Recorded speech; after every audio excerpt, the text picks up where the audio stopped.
I recently read Beyond Belief by Nir Eyal. Think of the people you know who seem lazy and unmotivated. These people aren't flawed. They just have a flawed belief that effort is pointless. Now think of those hard-driving, ambitious people you see online, like Mr. Beast or Mel Robbins. They believe the opposite. They believe effort absolutely pays off, so they keep pushing. Belief is the initial ingredient for action, but not all beliefs are created equal. Believing you'll be incredibly rich by conjuring up a huge positive fantasy and staring at a vision board, like you hear about in books such as The Secret, actually reduces your motivation to act. The measure of a belief isn't how good it feels. It's how much action it gets you to take. Action is what gets you out of a slump. Action is what dictates your results. As Arnold Schwarzenegger put it, you can't climb the ladder of success with your hands in your pockets. So the big question is, how can you engineer your beliefs so you take massive action and improve the quality of your life? For starters, don't restrict yourself to believing something that's 100% practical and based on absolute proof. A useful belief lives in the space between complete faith and absolute fact. As Nir says, choosing a belief is a strategic decision, not self-deception. So find a sliver of proof around a change you want to make in your life, like being able to work for yourself and run a successful business. Then let your belief push you into taking a tiny action.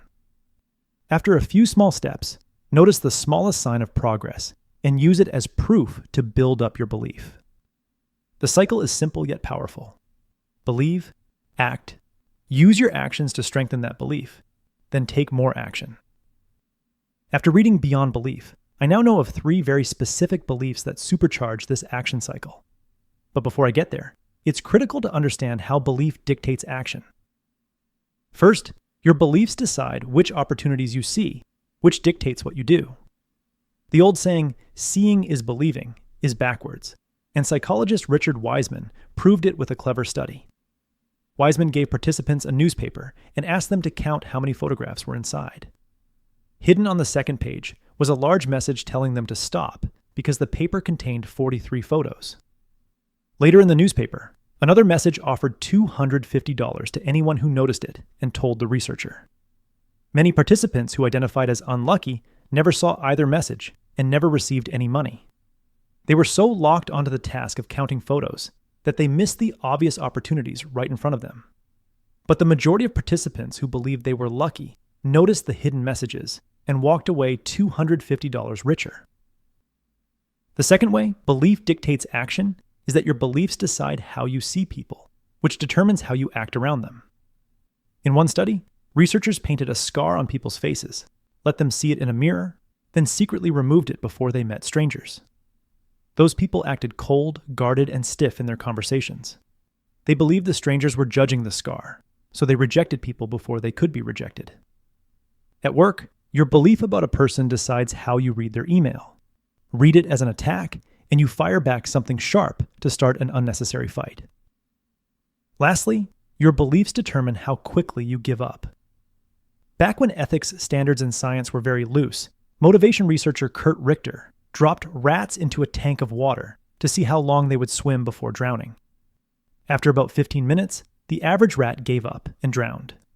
But if Richter reached in and lifted a rat out just before it went under, then put it back in the water, it swam for 60 hours. You heard that right. Not 60 minutes, but 60 hours. A 240x improvement.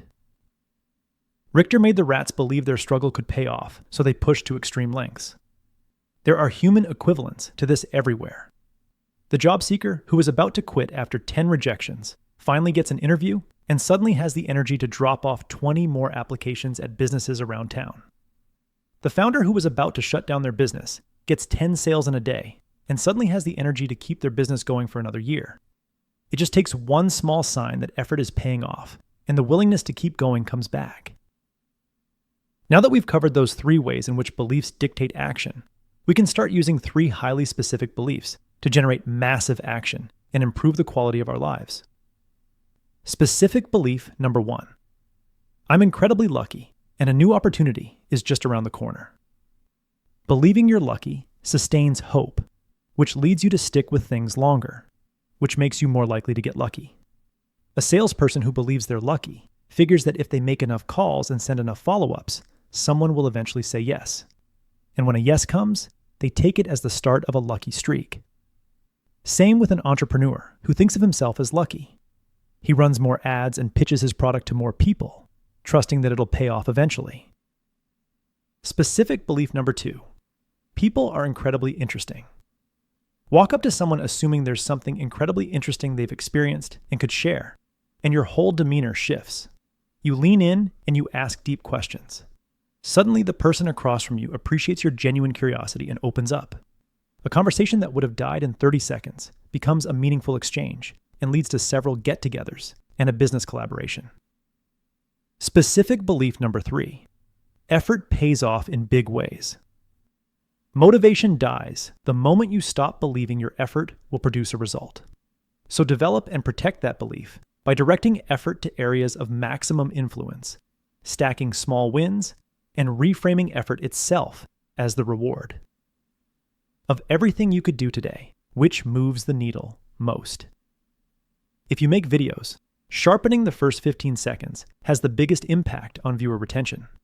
If you write a newsletter, crafting a great subject line beats polishing a paragraph that half your readers never reach. And if you run a restaurant, devoting a few hours to optimizing the dish people order most will beat tweaking items that hardly sell. As you apply effort to areas of maximum influence, watch for the small victories your effort is producing and feel those victories stack on top of one another. Celebrating and stacking small victories, like fixing a series of graphics in a video, generates enough of a reward in the brain to reinforce a habit loop and propel you to keep doing what you're doing. And lastly, treat effort as the reward itself. Every time you apply effort, you're being the kind of person you can deeply respect and admire. Applying effort is like casting a vote for the person you want to become, and accumulating those votes becomes pleasurable and addictive in a good way. In the end, pick one action-based belief this week.